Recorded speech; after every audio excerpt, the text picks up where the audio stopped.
श्रीनवग्रह स्तोत्रम्।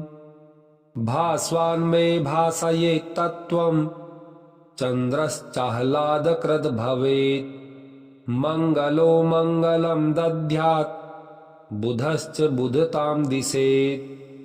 गुरुर्मे गुरुतां दद्यात् कविश्च कवितां दिशेत्। शनिश्च सम्प्रापयतु केतुः केतुं जयेर्पयेत्। राहुर्मे राहयेद्रोगं ग्रहाः सन्तु करग्रहाः। नवं नवं ममैश्वर्यं दिशं त्वेते नवग्रहाः। शने दिनमणिः सूनो ह्यनेक गुणसन्मणे। अरिष्टं हर मे भीष्टं कुरु मा कुरु संकटम्।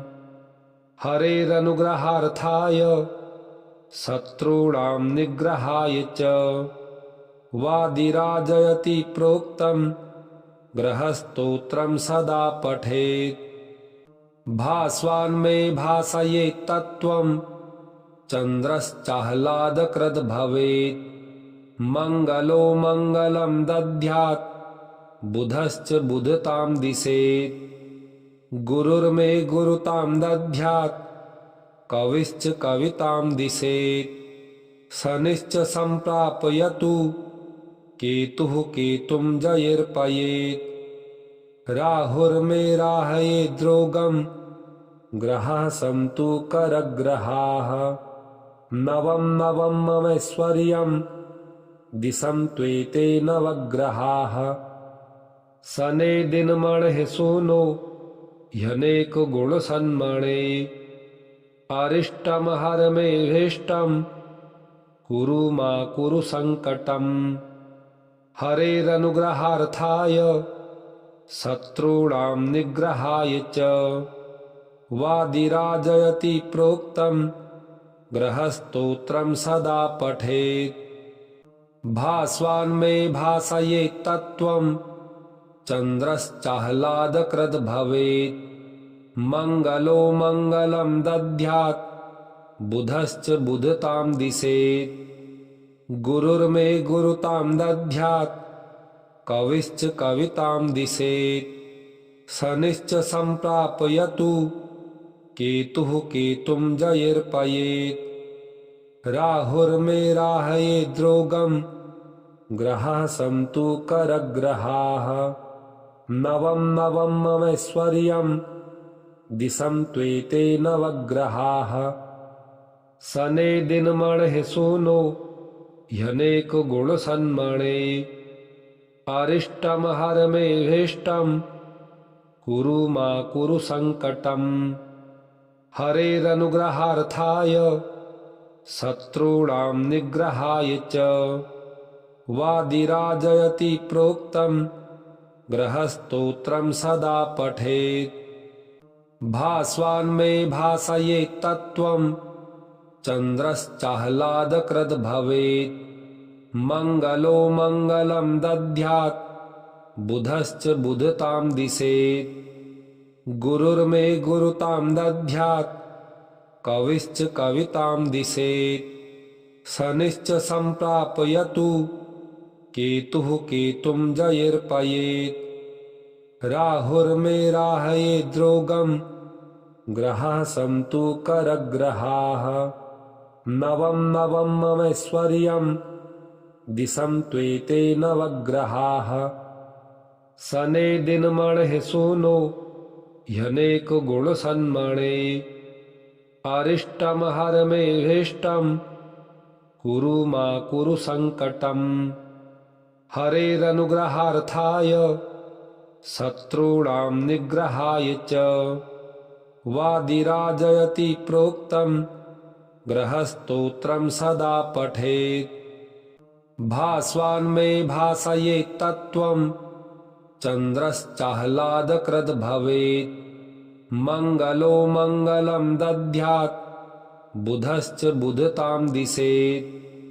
गुरुर्मे गुरुतां दद्यात् कविश्च कवितां दिशेत्। शनिश्च सम्प्रापयतु केतुः केतुं जयिर्पयेत् राहुर्मेराहयेद्रोगं ग्रहाः सन्तु करग्रहाः नवं नवं ममैश्वर्यं दिशं त्वेते नवग्रहाः सने दिन मणिः सूनो ह्यनेक गुण सन्मणे अरिष्टम हर मे भेष्टम कुरु मा कुरु संकटम हरेरनुग्रहार्थाय शत्रूणां निग्रहाय च वादिराजयति प्रोक्तं ग्रहस्तोत्रं सदा पठेत् भास्वान् मे भासयेत् तत्त्वं चन्द्रश्चाह्लादकृद् भवेत्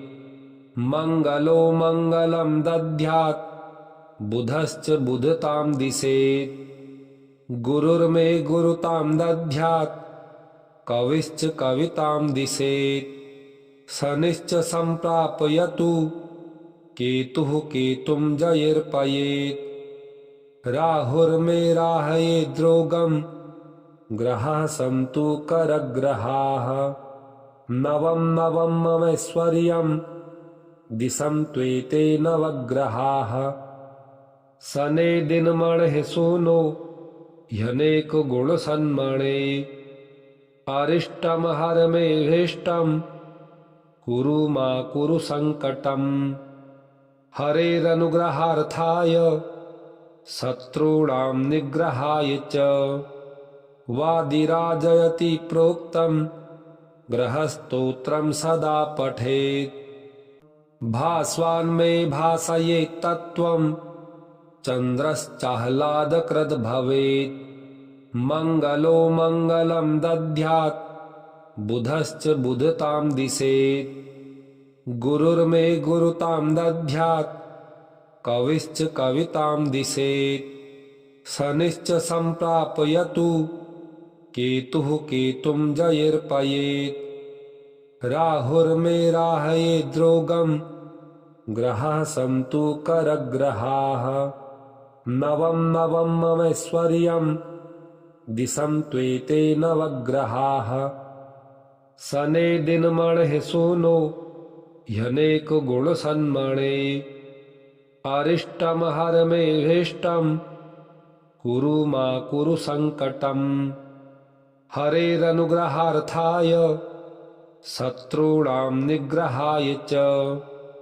वादिराजयति प्रोक्तं ग्रहस्तोत्रं सदा पठेत् भास्वान् मे भासयेत् तत्त्वं चन्द्रश्चाह्लादकृद् भवेत् मंगलो मंगलं दद्यात् बुधश्च बुधतां दिशेत् गुरुर्मे गुरुतां दद्यात् कविश्च कवितां दिशेत् शनिश्च सम्प्रापयतु केतुः केतुं जयिर्पयेत् राहुर्मेराहयेद्रोगं ग्रहाः सन्तु करग्रहाः नवं नवं ममैश्वर्यं दिशं त्वेते नवग्रहाः सने दिन मणिः सूनो ह्यनेक गुण सन्मणे अरिष्टम हर मे भेष्टम कुरु मा कुरु संकटम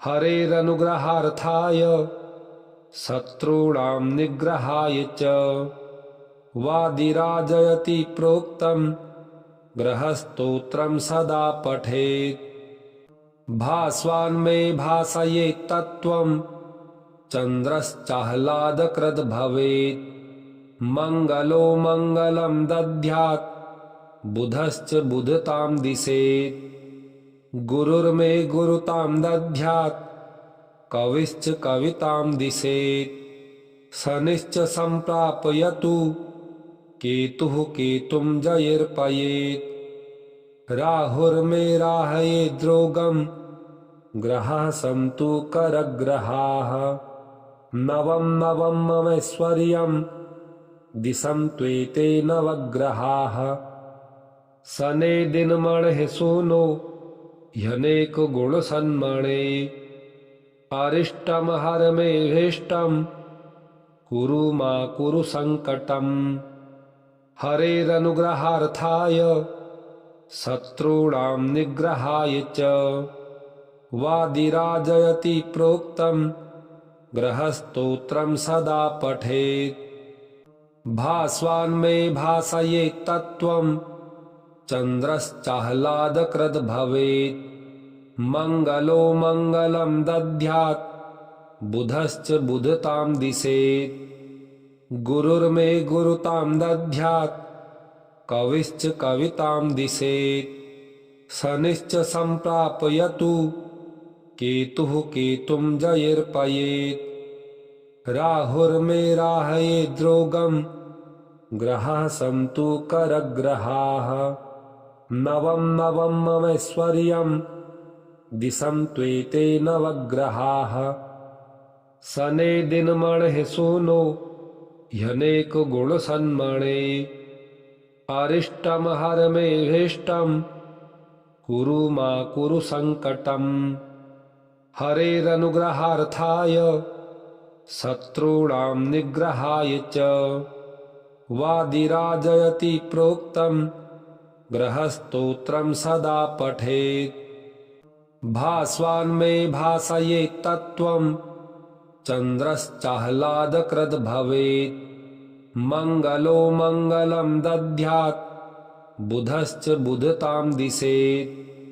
गुरुर्मे गुरुतां दद्यात् कविश्च कवितां दिशेत्। शनिश्च सम्प्रापयतु केतुः केतुं जयिर्पयेत्। राहुर्मे राहयेद् रोगं ग्रहाः सन्तु करग्रहाः। नवं नवं ममैश्वर्यं दिशं त्वेते नवग्रहाः। शने दिनमणिः सूनो ह्यनेक गुणसन्मणे।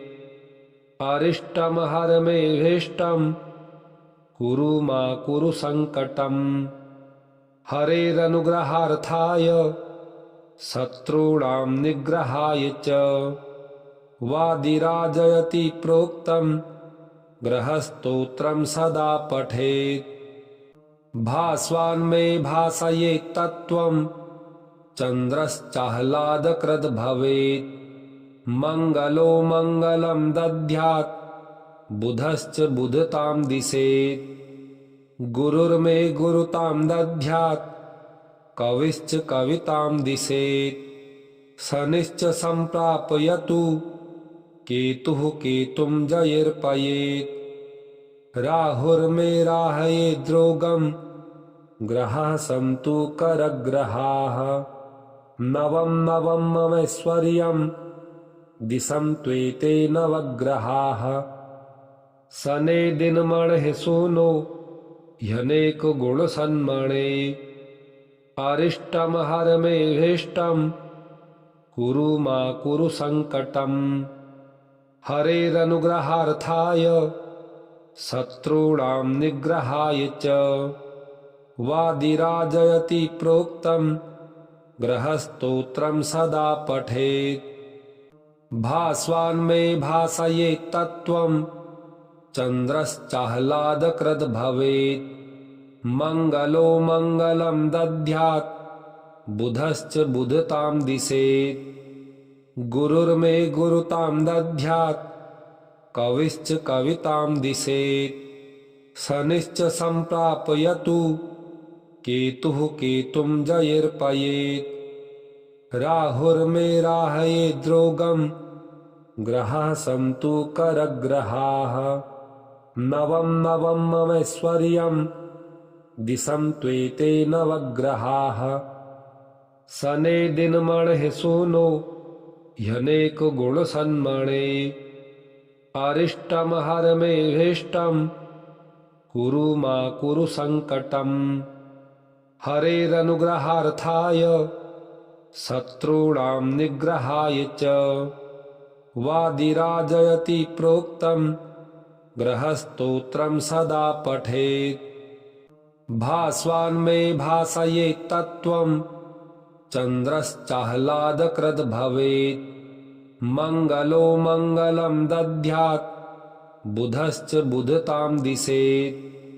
गुरुर्मे गुरुतां दद्यात् कविश्च कवितां दिशेत् शनिश्च सम्प्रापयतु केतुः केतुं जयिर्पयेत् राहुर्मेराहयेद्रोगं ग्रहाः सन्तु करग्रहाः नवं नवं ममैश्वर्यं दिशं त्वेते नवग्रहाः शने दिनमणिः सूनो ह्यनेक गुण सन्मणे अरिष्टम हर मे भेष्टम कुरु मा कुरु संकटम हरेरनुग्रहार्थाय शत्रूणां निग्रहाय च वादिराजयति प्रोक्तं ग्रहस्तोत्रं सदा पठेत् भास्वान्मे भासयेत् तत्त्वं चन्द्रश्चाह्लादकृद् भवेत्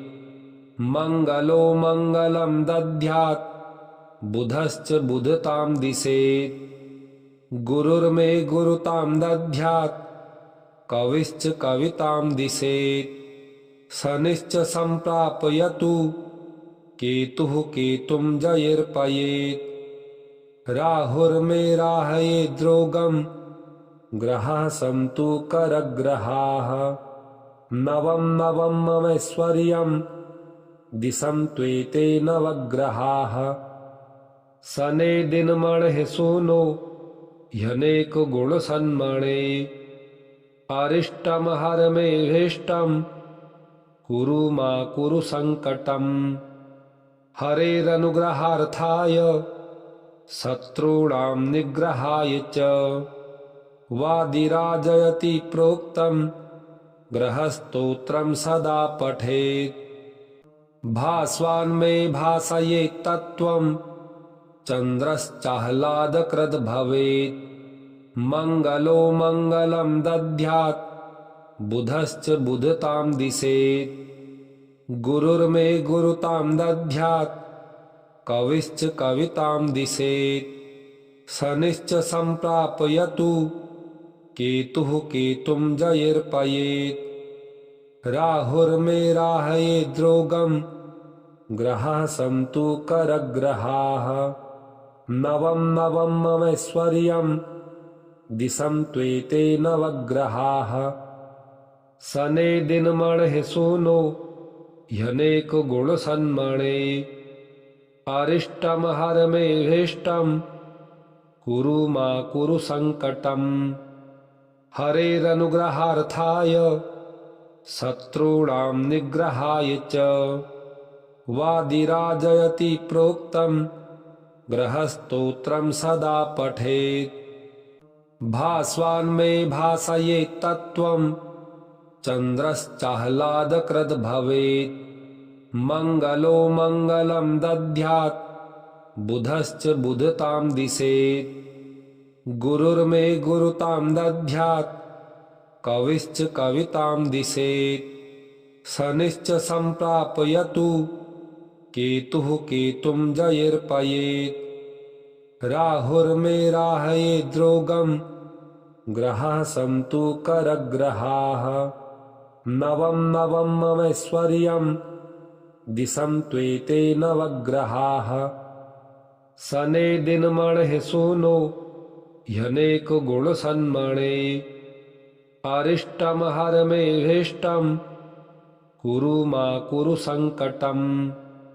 हरेरनुग्रहार्थाय शत्रूणां निग्रहाय च वादिराजयति प्रोक्तं ग्रहस्तोत्रं सदा पठेत् भास्वान्मे भासयेत् तत्त्वं चन्द्रश्चाह्लादकृद् भवेत् मंगलो मंगलं दद्यात् बुधश्च बुधतां दिशेत् गुरुर्मे गुरुतां दद्यात् कविश्च कवितां दिशेत् शनिश्च सम्प्रापयतु केतुः केतुं जयिर्पयेत् राहुर्मेराहयेद्रोगं ग्रहाः सन्तु करग्रहाः नवं नवं ममैश्वर्यं दिशं त्वेते नवग्रहाः शने दिनमणिः सूनो ह्यनेक गुण सन्मणे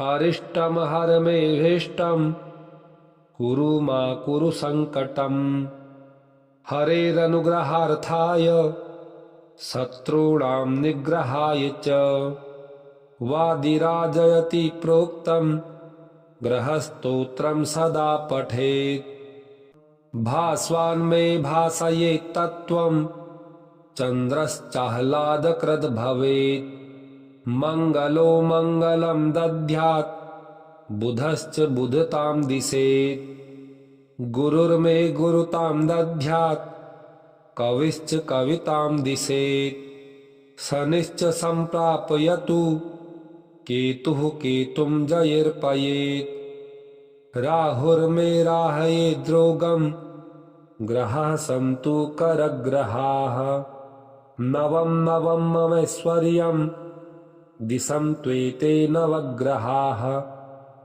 शने दिनमणिः सूनो ह्यनेक गुण सन्मणे अरिष्टं हर मे भीष्टं कुरु मा कुरु संकटम् हरेरनुग्रहार्थाय शत्रूणां निग्रहाय च वादिराजयति प्रोक्तं ग्रहस्तोत्रं सदा पठेत् भास्वान्मे भासयेत् तत्त्वं चन्द्रश्चाह्लादकृद् भवेत् मंगलो मंगलं दद्यात् बुधश्च बुधतां दिशेत् गुरुर्मे गुरुतां दद्यात् कविश्च कवितां दिशेत् शनिश्च सम्प्रापयतु केतुः केतुं जयेर्पयेत् राहुर्मे राहयेत् द्रोगं ग्रहाः सन्तु करग्रहाः